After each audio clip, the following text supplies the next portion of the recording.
Hello my YouTube family, my name is Mukesh Jainwa and you are watching my YouTube channel. Guys, कल हमने पढ़ा था शैल और आज हम ले रहे हैं विल। मॉडल की सीरीज चल रही है और सीरीज में विल और शेल दोनों साथ में चलते हैं, लेकिन मैंने सोचा कि कंफ्यूज ना हो इसलिए इसको मैंने सेपरेट लिया। विल के अलग अलग यूजेज, अलग अलग सिचुएशन का इसका मीनिंग, इसका यूज़ अलग होता है। आप वीडियो को लास्ट तक देखिएगा और यदि आप चैनल पर नए हो तो चैनल को सब्सक्राइब करके बेल आइकन प्रेस करें। तो आइए हम स्टार्ट करते हैं। सबसे पहले विल का जो फर्स्ट उपयोग है वो शैल का जस्ट अपोजिट है। याद है तो पिछली क्लास में हमने पढ़ा था शैल का प्रयोग किसके साथ करते हैं, आई और वी के साथ फ्यूचर एक्शन को बताता है, और सेकेंड और थर्ड पर्सन के साथ प्रॉमिस, डिटर्मिनेशन, थ्रेट, वार्निंग को बताता है। और विल उसका उल्टा है। विल का प्रयोग सेकेंड और थर्ड पर्सन के साथ तो फ्यूचर एक्शन को बताता है। सेकेंड और थर्ड कैसे, यू, ही, शी, दे, इनके साथ तो फ्यूचर एक्शन बताता है। लेकिन आई और वी फर्स्ट पर्सन के साथ ये warning, threat, determination and promise को व्यक्त करता है। एग्जाम्पल से समझो, जैसे तुम पढ़ाई करोगे, यू विल स्टडी टुडे। आज तो तुम पढ़ाई करोगे, तुम्हारा कल एग्जाम है, तो ये सिंपल फ्यूचर एक्शन के तुम पढ़ाई करोगे।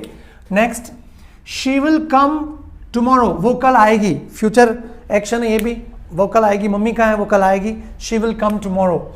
तो सेकेंड पर्सन थर्ड पर्सन के साथ तो हमने वही फ्यूचर का एक्शन बता रहा है, लेकिन फर्स्ट पर्सन के साथ में जैसे आई will pay you on Monday, मैं तुमको मंडे को पे कर दूंगा। मैंने पूछा स्टूडेंट को फीस पे नहीं करी, तो स्टूडेंट कह रहा sir I will pay you on Monday या I will pay you on Friday. ठीक है, तो ये क्या है, एक तरह से प्रॉमिस है। स्टूडेंट क्या कर रहा है, प्रॉमिस कर रहा है, sir believe me, trust me, I will pay you on Friday. Next, I will do it, इस काम को करूंगा मैं कैसे भी करके, I will do it tomorrow, या ये डिटर्मिनेशन आपकी दृढ़ संकल्प को बता रहा है। Next, I will see you, देख लूंगा मैं तुम्हें, ये वार्निंग है, थ्रेट है, देख लूंगा मैं तुझे, आई विल सी यू।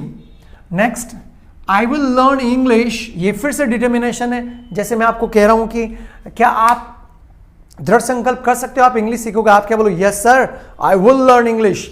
तो ये फर्क है शैल और विल में, साथ साथ में डिफ्रेंशिएट करता हो जाऊंगा। नेक्स्ट, विल का प्रयोग इंस्ट्रक्शंस एंड कमांड को भी व्यक्त करता है। इंस्ट्रक्शंस एंड कमांड कैसे, देखिए, all the students will participate in debate. माना कि टाइटेनियम पे हम डिबेट रख रहे हैं, आपके भी स्कूल कॉलेज में कहीं डिबेट हो रही है, तो टीचर कमांड दे रहा है कि सभी स्टूडेंट्स डिबेट में पार्टिसिपेट करेंगे। तो ये क्या है, एक तरह से टीचर की तरफ से इंस्ट्रक्शन या कमांड है। तो एक बार यदि आप स्पोकन सीखना चाहते हो स्टूडेंट्स, तो इन सारे सेंटेंसेस को मेरे बाद में आपको भी रिपीट करना पड़ेगा। यदि आप बोलोगे तब आपका स्पीकिंग इंप्रूव होगा, और यदि सिर्फ समझना चाहते हो तो देखते रहिए। All the students will participate in debate, instruction and command. और ले लेते हैं, माना कि जैसे आप कॉलेज में हो या कहीं पे भी हो, आपका बॉस, आपके टीचर आपको कमांड दे रहे हैं, इंस्ट्रक्शन दे रहे हैं कि कल यहाँ फंक्शन है, गेस्ट आएंगे, तो तुम गेस्ट का स्वागत करोगे, गेट पर ही तुम गेस्ट का स्वागत करोगे। ये मेरी तरफ से आपको इंस्ट्रक्शन है या कमांड है। तो क्या होगा, you will welcome all the guests, you will welcome all the guests. ठीक है, नेक्स्ट, और फंक्शन है कल, तो girls will not wear shorts, girls will not wear shorts, ये भी एक तरह से क्या है, इंस्ट्रक्शन और कमांड है टीचर्स की तरफ से, गर्ल्स शॉर्ट्स नहीं पहनेगी। थर्ड, इसका यूज है स्टूडेंट्स, विल का प्रश्न के रूप में प्रयोग एक फॉर्मल रिक्वेस्ट को व्यक्त करता है।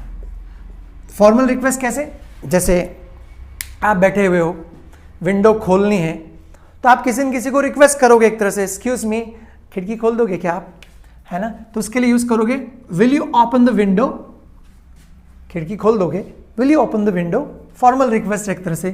Will you bring me newspaper, आप मुझे न्यूज़पेपर ला के दे दोगे क्या, तो ये एक तरह से फॉर्मल रिक्वेस्ट है। Next, will you sit down please, please लग रहा है इसलिए फॉर्मल रिक्वेस्ट बन गया, बैठ जाएंगे क्या आप चुपचाप, will you sit down please. Next, will you close the door, ठंड आ रही माय गॉड, दरवाजा बंद कर दोगे क्या आप, will you close the door.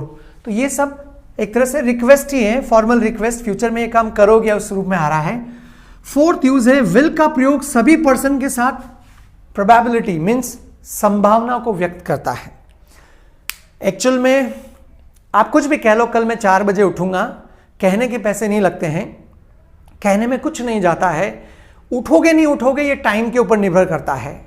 तो भविष्य हमेशा प्रिडिक्टेबल, मतलब एक तरह से आप भविष्यवाणी है, आप कह रहे हो ऐसा होगा नहीं होगा, कोई श्योर नहीं, जैसे भविष्यवाणी का कोई श्योरिटी नहीं होती है, उसी तरह से तो प्रोबेबिलिटी संभावना को व्यक्त करता है किसके साथ, किसी भी पर्सन के साथ। जैसे आप पूछ लो मेरे भाई कहाँ है, तो सामने वाला क्या बोल रहा है, वो गार्डन में होगा।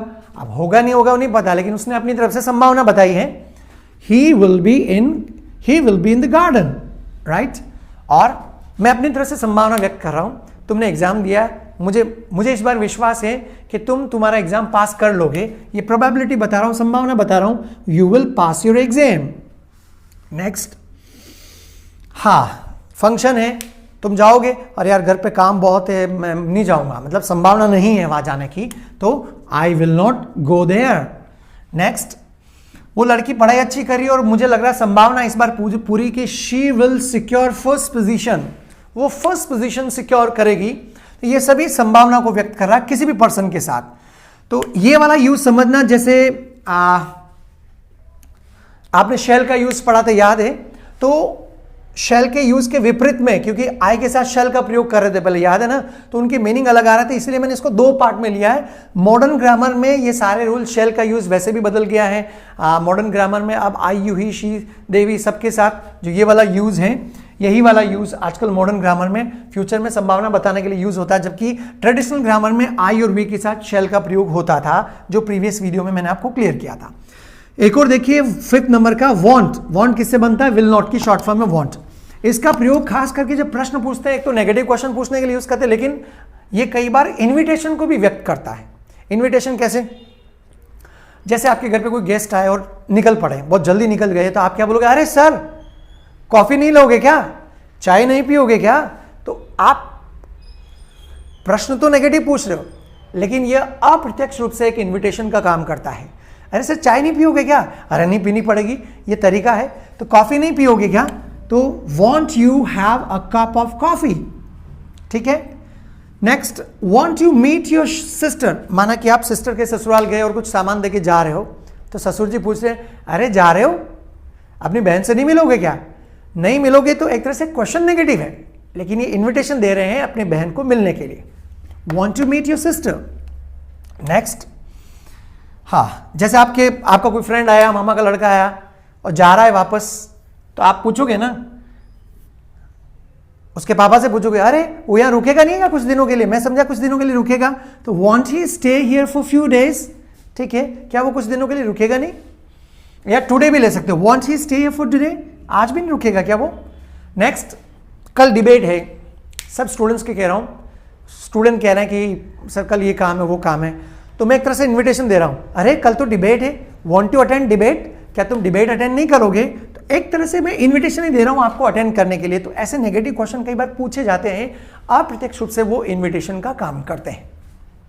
नेक्स्ट, लास्ट यूज है, विल का प्रयोग थर्ड पर्सन के साथ एक हैबिट को व्यक्त करता है। थर्ड पर्सन कोई भी हो, अधिकतर ये हैबिट तब आप फील देगा जब आप किसी के बारे में पहले से जानते हो। फॉर एग्जाम्पल, आपके यहाँ कोई मिनिस्टर आने वाले हैं, कोई इनॉग्रेट करने के लिए आपकी सिटी में, शहर में, तो आपको पहले से पता है कि इंडिया में मिनिस्टर हमेशा लेट ही आते हैं, तो आप पहले से भविष्यवाणी कर दो कि भैया जो मंत्री साहब हैं, जो मिनिस्टर हैं, वो लेट आएंगे। तो एक तरह से उनकी हैबिट को व्यक्त कर रहा है, the minister will come late, ठीक है। और गर्ल्स इकट्ठा हो रही तो गर्ल्स तो बातें करेगी, एक तरह से उनकी हैबिट है, तो द गर्ल्स विल टॉक, ठीक है। नेक्स्ट, जैसे कोई दोस्त आपका सिगरेट पीता है, आप कह रहे हो कितना ही मना करो वो सिगरेट पिएगा, तो उसकी हैबिट को बता रहे हो, ही विल स्मोक।